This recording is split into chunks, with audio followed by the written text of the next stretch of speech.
Y acá estamos ya iniciando la recta final, de aquí hasta la 1 vamos a hablar con vos. Quédate hasta el final porque hay una historia que realmente revolucionó el mundo digital, una historia de vida de esas que valen la pena.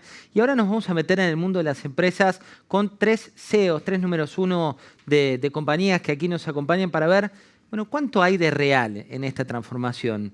Les agradezco que estén tan interesados, que se sumen como lo están haciendo. Ya a esta altura de la mañana tenemos 150.000 reproducciones solamente en YouTube, así que estamos muy felices de tenerte así, de tenerte del otro lado. Pero les voy a presentar con quiénes vamos a estar en esta parte de la charla. Allí a mi derecha está Alejandro Stengel. Alejandro es el número 1 del Banco Superviel. Bienvenido, Alejandro. Gracias, José. La bio se las cuento de la siguiente manera. Alejandro Stengel, CEO Banco Superviel. Asumió esta posición en julio de 2020 y lidera la estrategia centrada en el cliente y el programa de transformación digital. Previamente se desempeñó como CEO de los Grobo Agropecuaria y como socio de la consultora Booz Allen Hamilton. Alejandro es ingeniero industrial de la UBA, realizó un máster en administración de empresas en Wharton School de la Universidad de Pensilvania y es amante del trekking.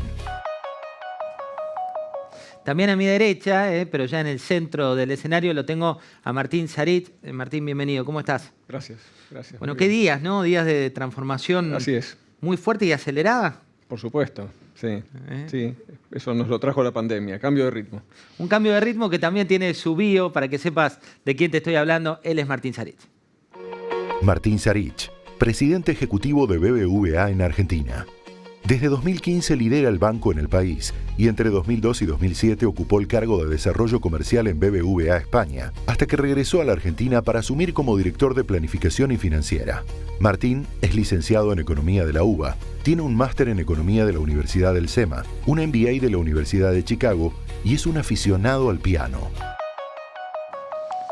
Y completo esta mesa, que también va a tener millennials, porque ustedes siempre se meten en nuestras mesas cuando dicen, che, vos estás envejeciendo, se me mete un millennial ahí por la tangente y pregunta. Charlie Arguindegui, ¿cómo estás? Bien, muy bien, muchas gracias. Bueno, el más joven de nuestro panel. ¿Qué edad tenés, Charlie? 39 años. ¿Y cuánto tiempo vinculado con el mundo de la tecnología? Bastante, te diría como 15 años más o menos. Casi viene por el ADN. El ADN, sí. Mi papá también se dedicaba a esto. De una era, de una familia, el destino a veces te va cruzando fronteras y todo tiene que ver con todo. Y él quería que yo fuese abogado, imagínate. Mirá vos, y hoy vería lo contento que estaría. Hoy todos queremos que sean del palo de la tecnología. Él es Charlie Arguindegui. Carlos Arguindegui, vicepresidente de Salesforce para Latinoamérica, Head Growth Markets para la región y responsable por el liderazgo de los negocios con las pequeñas y medianas empresas en crecimiento. Desde 2019 acompaña a los clientes en sus transformaciones digitales. Carlos tiene una licenciatura en Economía y un máster en Finanzas de la Universidad Torcuato Di Tella. Realizó también un MBA en la Ross Business School de la Universidad de Michigan y cuenta con una larga trayectoria en la industria. Martín, hablábamos de una transformación acelerada. Concretamente, ¿qué pasó? Pasó que algo que venía en realidad ocurriendo ya hace varios años cambió de ritmo, lo cual es muy natural, yo creo, lo estamos viendo en muchas industrias y nosotros no podíamos ser una excepción. Te doy un solo ejemplo. Nosotros hace 5 años vendíamos aproximadamente el 5% de los productos que vendemos a cualquier cliente en canales digitales, 5 años atrás. Cuando entramos a la pandemia ese número ya era 60%. Y ahora está en 70, 5 meses después. Es decir que yo creo que es la aceleración, pero de un proceso que no empezó ayer, que yo creo que tiene una trayectoria bastante prolongada en el tiempo ya. Alejandro, tu tarjeta dice transformación digital, que es algo que también hoy en boga es implementación digital, ¿no? Sí, en realidad el primer tema de la transformación es el cambio cultural. La tecnología es una herramienta, es un vehículo para lograr esa cultura centrada en el cliente que necesitas para llevar adelante la transformación. Eso es lo central. Después hay formas de trabajo que cambian de manera interdisciplinaria, de manera ágil.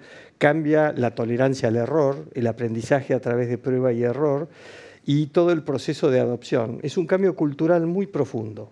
Un cambio cultural, Charlie, que vos que venís más del palo de la tecnología, ¿con cuánta gente te encontrás que te dice, no, esto no se puede hacer, esto no lo podemos implementar? Y muchísima. Creo que en línea lo que iba Alejandro, El gran problema que hay hoy día es ese cambio de mindset que tenemos que tener de por qué tenemos que adoptar una transformación y para qué. Hoy es el mundo de experiencias. Las personas tienen problemas y las tienen que resolver y las quieren resolver más fácil. Y cada día tienen más poder, porque hoy día cruzo la vereda y me puedo ir al mismo servicio o mejor muy fácil. Entonces, es la cultura. ¿Para qué quiero hacer esta transformación digital? Esa transformación, Martín, en una época era un islote, alguien que te decía, ¿sabes qué? Pongo un laboratorio que mire qué se puede hacer a futuro. ¿Hoy es parte del core? Seguramente de inicio fue así, pero yo creo que hoy no tenés esas barreras entre un sector que transforma y luego la empresa más tradicional. Hoy está totalmente integrado. Alejandro lo decía recién, una organización ágil es mucho más transversal, trabajando en equipos en función de proyectos muy específicos que se han priorizado. Igualmente, en nuestra experiencia, cada vez que nosotros vemos la transformación cultural desde la perspectiva nuestra y de la del cliente, en general, el cliente tiende a ir más rápido que nosotros. Lo que nosotros pensamos que es algo muy difícil de hacer, al final nos encontramos con que cuando lo ponemos arriba de la mesa para que el cliente lo analice, la mayoría de los clientes se suben con gran velocidad. Yo creo que a veces es nuestro propio legacy cultural el que nos frena. Alejandro, tu currículum muestra empresas familiares, estuviste antes en Los Grobo, hoy estás en el Banco Superviel, que tiene una combinación, por un lado cotiza y por otro lado tenés un legacy también familiar. ¿Cómo se lleva eso en una compañía familiar? Yo creo que las compañías familiares tienen un aporte muy importante y un rol muy importante porque en general tienen visiones de muy largo plazo. Es decir, hay una visión trascendente en lo que se hace, más allá de lograr los resultados en cada uno de los trimestres y reportarlos. Creo que una de las principales cosas de los negocios familiares es esa visión de largo plazo y el compromiso que trasciende las administraciones, que trasciende los managers y le da una continuidad muy especial a esa misión y a esa visión del negocio. Esa continuidad, Charlie, a veces hay que romperla, ¿no? Hay que taclearla. No me refiero puntualmente a una continuidad familiar, sino de hábitos. Hablaban tanto Alejandro como Martín de esta idea de que hay cambios que llegaron y llegaron para quedarse. ¿Cómo se rompe esa cultura? A ver, creo que me voy a quedar con algo que dijo Martín del cambio de ritmo, ¿no? Entonces, en ese cambio de ritmo, para romper la cultura tenés que trabajar muchísimo con la gente y que la gente tiene que estar en conexión con lo que vos querés lograr. Vos querés transformarte, querés generar experiencias, pero si al interior la gente no está conectada con me tengo que desvivir por el cliente y poner a la persona en el medio, nunca va a suceder. Le vas a tirar toda la tecnología del mundo y vas a fracasar. Entonces, hay que volver al ser humano, conectar y generar ese propósito. Un propósito que tiene, de acuerdo a las franjas etarias, distintas movilidades o distintas maneras de ver el mundo. Les voy a dar el pie a la primera millennial que se suma aquí a nuestra mesa para hacerles una pregunta, así que sumemos una pregunta que excede nuestra edad.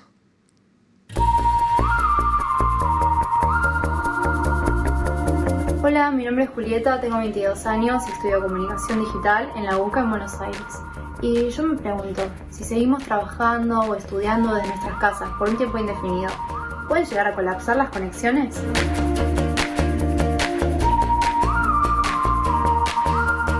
La idea de colapso, ¿no? Suena un poco, me da un poco de miedo cuando escuchás colapso. ¿Pueden colapsar las conexiones? Mirá, yo creo que hay dos aristas en esa pregunta. La primera es, obviamente, en la capacidad que vos tenés de conectividad. Y la verdad que tendríamos que todos estar preocupados para que cada persona pueda tener acceso a esas comunicaciones.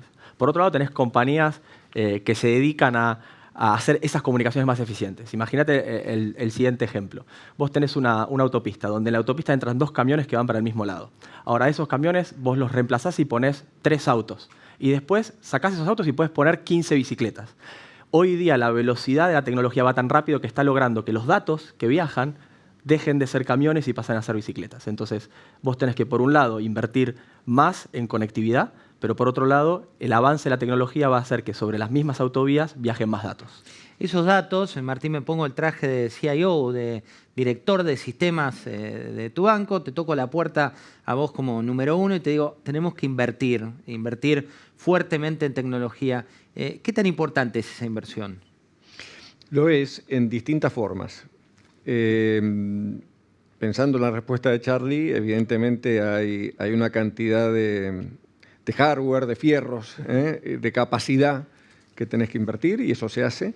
Pero luego hay una inversión en tecnología que es mucho más sutil o quizás un poco menos visible, ¿no? Hoy yo creo que ya es moneda corriente que los bancos hagamos biometría o que tengamos robótica o que tengamos una transformación de procesos que ha eliminado totalmente el papel. Entonces yo creo que lo que vamos viendo es una transformación donde la tecnología está presente de muchas maneras, no necesariamente la noción quizás un poco antigua a esta altura del centro de cómputos. Hoy nos estamos yendo a la nube progresivamente. El procesamiento de un banco se puede ir a la nube hoy, hasta la regulación lo permite. Tenemos hoy, vos lo mencionabas antes que comenzáramos, como cada vez tenemos más ingenieros de datos, y eso también es capital humano, que incorporamos diferente al tradicional. Porque se habla de datos, y cuando hablas de datos no es el valor críptico, es decir, te tengo toda esta información, sino de smart data, de cómo sacás de esos datos, Alejandro, la mejor información para tu empresa. Yo creo que una de las cosas de la transformación digital que está en curso, como dice Martín, es adquirir capacidades de marketing digital y de data analytics. Es decir, la capacidad de poder tomar la información de nuestros clientes, entender sus necesidades a través de las decisiones que toman, poder ofrecerles nuevos productos, nuevos servicios personalizados. No tiene sentido seguir con las viejas estrategias de bombardear las bases de datos con ofertas que son inútiles. De spamearla toda. Claro, que no son de interés en absoluto. Y ese proceso por el cual vamos aprendiendo y vamos conociendo mejor a nuestros clientes abre una cantidad de oportunidades fenomenal. Quería agregar un tema sobre el tema de tecnología y las inversiones en tecnología que trató Charlie. En los últimos 5 años hubo un aumento del 600% en el tráfico de datos. Es una cuestión monumental. Y eso ha sido gracias a la enorme inversión en infraestructura, en tecnología informática y comunicaciones. Es muy importante que ese proceso no se detenga, porque es la mayor seguridad de un proceso inclusivo que podemos hacer, la inclusión digital. No hay que detener ese proceso, es muy importante. Hay un dato, Charlie, con esto. Hoy los datos, y es algo que independientemente de la empresa en la que uno trabaje, se escucha, los datos están. Es una frase común independientemente del lugar donde trabajes. El tema es cómo hacer que esos datos no sean una sobreoferta, por un lado, y cómo gestionar con datos. ¿Cómo lo ves culturalmente? Mirá, el tema es que hay muchísimos datos, millones y millones y millones de datos. O sea, vos, cada punto que estás en contacto con una compañía es un dato. Y el problema es qué haces con eso. Por eso hoy se hablan de muchas tecnologías. Vos, Martín, lo mencionaste muy bien. Biométrica, robótica, inteligencia artificial. Ahora, toda esa tecnología por sí sola, ¿para qué, no? Entonces vos tenés que tomar la tecnología y aplicarla a casos, aplicarlas a generar experiencias. Personalizar, conocer mejor a tu cliente, ponerte en contacto humanamente con la persona. Del otro lado hay una persona. Por más que de este lado tengas un robot, una máquina o mismo una persona. Entonces vuelvo a la filosofía. Conectémonos con la persona que está del otro lado, humanicemos ese proceso y demos la experiencia. Y usemos la tecnología para el resto, pero aplicado. Él no sé si es una máquina, un robot, pero que la ve antes, no hay duda. Les hablo de Jack Ma, el titular de Alibaba. Fíjate lo que dice.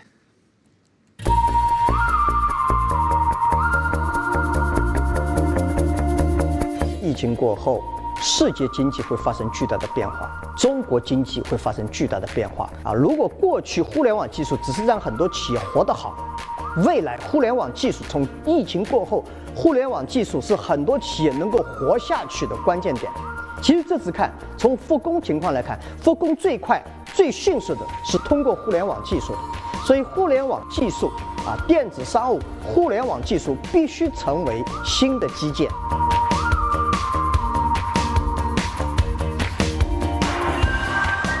Nos vamos a todos los continentes, ahí lo veíamos desde China, hablando de esta nueva realidad.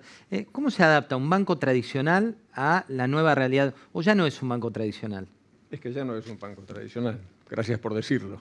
¿No? Yo creo que la imagen que teníamos todos de lo que era un banco tradicional ya no está más a poco que miremos, ¿no? Y esto es un fenómeno de los últimos años muy, muy fuerte, ¿no?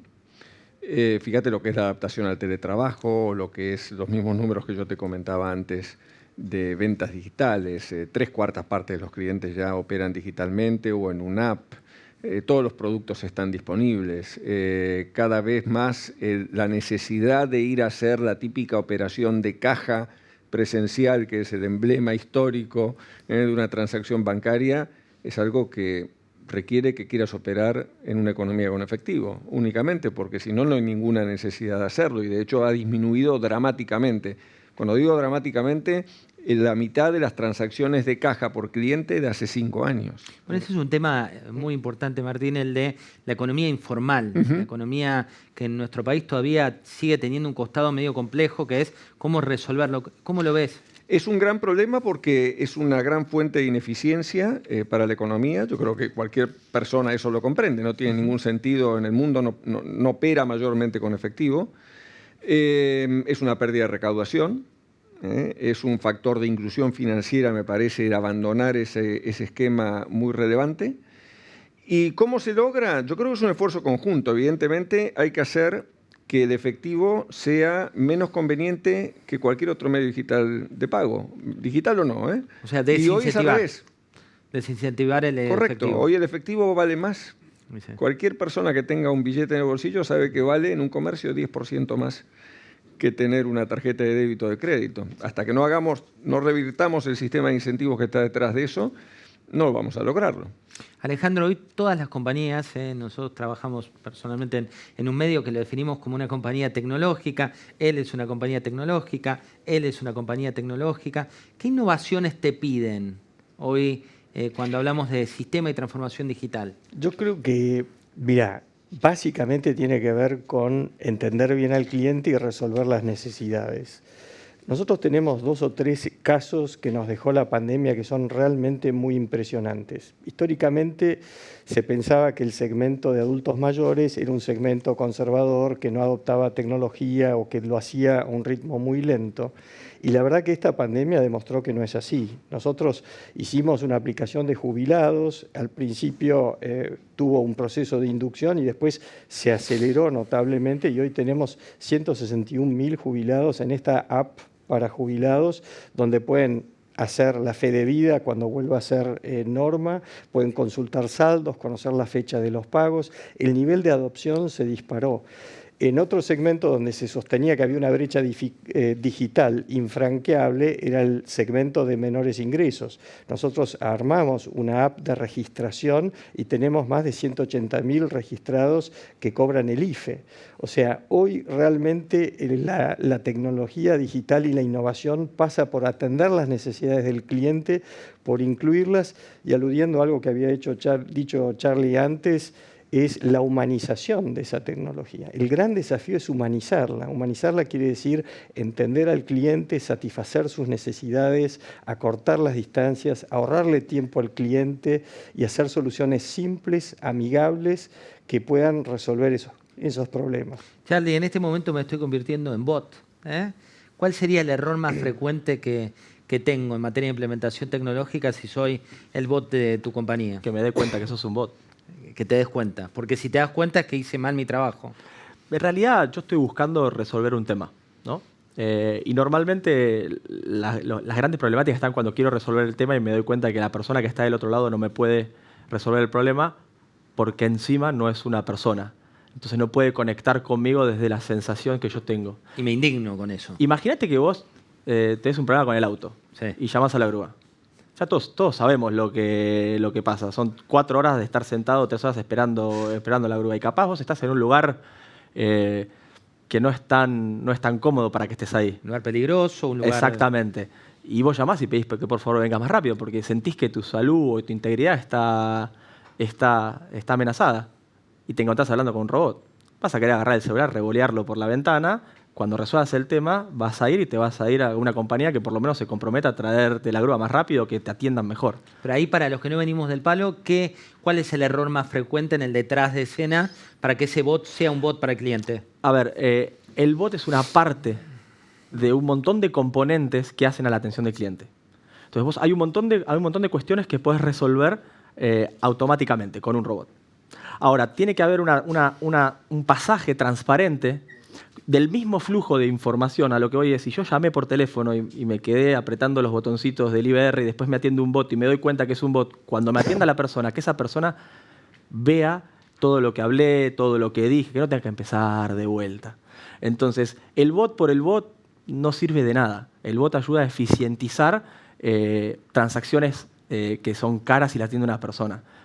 Pero humanizar el proceso, que sea un proceso punta a punta. Hablamos de humanos, sumo a esta mesa a otra humana o otro humano, no sé qué es lo que viene por este momento, pero te hablo de un millennial que se suma con una pregunta.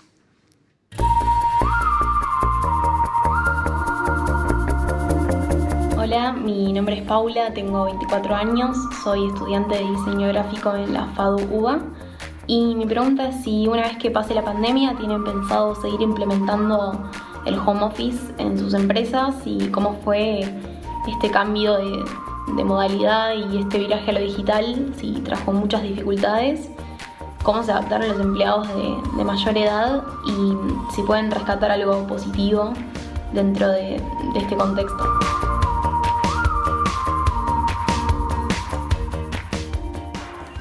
Bueno, Paula tiró 5 preguntas a los millennials, con lo cual se las voy a diseccionar para que arrancamos con la vuelta a futuro home office. ¿Cómo la ves, Martín? No, pero estuvo muy bien, ¿no? Porque la verdad que al final, especialmente cuando algo positivo, yo creo un montón de cosas positivas.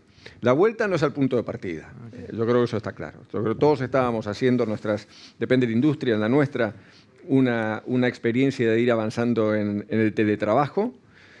Y no vamos a volver a ese punto de partida. Seguramente tendremos nosotros un esquema mixto que lo iremos puliendo a medida que lo vayamos experimentando, porque yo creo que acá hay un tema que creo que tenemos que tener todos muy presente. Nosotros no hemos hecho meramente teletrabajo en estos meses, hemos hecho teletrabajo con pandemia.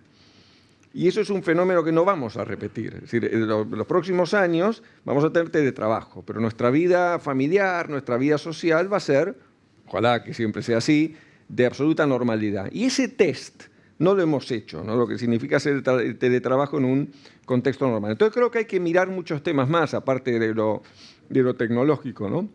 Hay que mirar cómo cambia la cultura de la compañía, hay que ver cómo cambian los vínculos, la conformación de equipos, cómo mezclamos una metodología agile de trabajo que es puramente transversal, con una determinada cantidad de rutinas que eran más presenciales, y ahora hay que hacerlas en teletrabajo. Se juntan dos innovaciones, no serán contradictorias entre sí, hay que alinearlas. En fin, me parece que tenemos un montón de preguntas, nos hemos tirado a la pileta a una velocidad todos asombrosa, y ahora toca el momento de ordenar.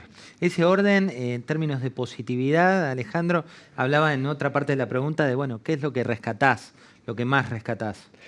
Yo rescato muchas cosas. Esto fue una situación inédita donde estuvimos todos frente a un experimento, donde no teníamos tiempo y no teníamos los recursos, con lo cual la creatividad fue fundamental. Pero con creatividad solamente no alcanza, tenés que hacer la ejecución, tenés que hacer el delivery, y las dos cosas son lo que te dan la innovación. Eso hizo que, por ejemplo, buscáramos soluciones, por ejemplo, para clientes que habían perdido o no tenían la tarjeta de débito y necesitaban acceder al cash. Entonces hubo que inventar, y ahí surgieron estos trabajos con células que se pusieron a pensar cómo hago que una persona que no tiene tarjeta de débito, que no puede ir a la sucursal y ser atendido por un cajero o por alguien en el salón, pueda acceder al cash, que era fundamental. Entonces, hicimos un desarrollo aprovechando tecnologías que ya existían, como biometría, juntándonos y haciendo alianzas con otros proveedores de tecnología para que la gente pueda ir con una caja o un cash dispenser de manera biométrica, generar una orden que después, procesada en un cajero automático, le dé acceso al dinero. Hay una cantidad de historias que son heroicas, de equipos que se apasionaron en resolver los problemas de los clientes, y eso es un rasgo que va a quedar. Esa pasión, ese interés por resolver y también por aceptar niveles de riesgo y tolerancia al fracaso y al error que en nuestro sector no eran frecuentes. Nosotros en general, como sector regulado, tenemos muchísimo cuidado con nuestros cambios de procesos, con las auditorías, con los cambios del sistema. Y yo creo que ese dinamismo llegó para quedarse y que va a ser un rasgo cultural muy fuerte en todos los miembros del sistema financiero. Ahí, Charlie, te salías de la vaina cuando iba preguntando nuestra millennial invitada, porque querías acotar ¿qué? creo que la pandemia nos hizo sacarnos a todos la armadura que nos poníamos cuando íbamos a la oficina todos los días. El hecho de estar en reuniones y que aparezca, qué sé yo, mi hija que tiene 3 años y me abre la puerta y papá, resolveme esto, o que aparezcan los hijos de mis colaboradores, eso no tiene precio. Conectaste a otro nivel, empezás a tener otras charlas y va con el propósito, pues conectar lo que mueve a cada una de las personas. Entonces te diría que eso ojalá que no tenga vuelta atrás, o sea, que aprendamos a, obviamente, ponernos la armadura que nos tengamos que poner, pero no dejando ese lado. Igual dentro de tu mundo también tenés el core de las reuniones no presenciales, por citarlo, una de las plataformas que ustedes desarrollaron. ¿Crees que va a volver la reunión presencial como la supimos tener? A ver, va a ser un mix. Seguramente vamos a priorizar mejor qué tipo de reuniones tenemos que hacer presenciales y cuáles tengamos que hacer digitales. O sea, hoy día vos, no sé, me imagino que a ustedes les debe pasar y a vos también, las agendas son un caos, son reuniones de 30 minutos, 30 minutos, 30 minutos, te diste cuenta, no fuiste al baño, no comiste y son las 7 de la tarde y tenés a tus hijos saltando atrás. Sí. Entonces, y encima, para alguien que es regional, puedo estar en varios países el mismo día y no llegar tarde. Entonces, va a haber un mix, me parece. Un mix y un aprendizaje. Nos quedan 3 minutos, pero me suma mucho una breve conclusión de cada uno de ustedes. En una frase, Alejandro, si vos tuvieras que decir qué nos deja esta revolución de la economía digital que estamos viviendo, ¿qué sería? Yo te diría que la revolución digital en el siglo XXI es lo que fue la escuela primaria en el siglo XIX para la Argentina. Es un proceso de inclusión que no puede pararse. Es un proceso de inclusión financiera, pero también de acceso a la información, a la educación y, en definitiva, a la ciudadanía. La digitalización agranda y profundiza la ciudadanía. Martín. Yo, coincido totalmente con lo que decía Alejandro, yo agregaría que a nosotros nos deja una sensación de lo que son nuestras capacidades. Capacidades de adaptación, de flexibilidad. Animarnos a que la velocidad de transformación que tenemos que hacer nunca es la suficiente. Y básicamente porque lo que muy rápidamente se ha transformado es la demanda de nuestros clientes. Entonces nosotros tenemos que realmente hacerlo y hacerlo sin temor. Tenemos grandes capacidades en nuestras empresas para hacer esta transformación mucho más rápido de lo que lo veníamos haciendo. Charlie. Tomemos problemas comunes y queramos resolverlos. Las cosas simples. Y después vemos con tecnología, sin tecnología, como sea, pero enfoquémonos en eso. Y eso creo que es lo que nos da esta revolución, nos da más herramientas para resolver problemas comunes, pero poniendo a la persona en el medio. No nos olvidemos que detrás de todo hay un ser humano. ¿Qué tiene el problema? Y hay que solucionarlo. Muchos disparadores han quedado de esta charla.